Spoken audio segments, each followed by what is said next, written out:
Sedang viral di media sosial Instagram, seorang wanita mendapatkan perlakuan kekerasan dalam rumah tangga atau KDRT. Belakangan diketahui pelaku merupakan oknum polisi disebut bernama Aldi. Video tersebut viral setelah sejumlah akun anonim mengunggah video wanita dengan nama akun Loli Slavina saat diamuk suaminya sendiri. Dalam postingan tersebut terlihat terpasang keterangan bahwa si wanita sudah punya bukti dan saksi atas perlakuan suaminya itu.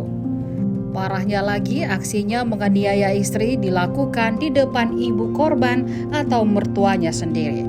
Si ibu berusaha melerai dengan menarik si pria sembari mengancam, "Saya telepon polisi, Aldi." "Telepon Mako," balas si pria sembari menarik rambut Loli.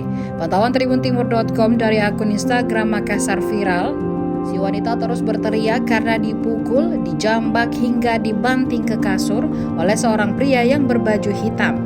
Wanita berambut panjang mengenakan daster bermotif itu diduga Loli. Itu disebut berusaha melepaskan diri namun tak sanggup melawan kuatnya tenaga si pria. Dalam sejumlah keterangan, si wanita menyebut dirinya terpaksa lapor ke netizen dengan mengunggah di media sosial karena merasa tidak diakomodir polisi. Dia bahkan mengeluhkan kinerja Provos dalam melakukan penyelidikan atas kasus tersebut.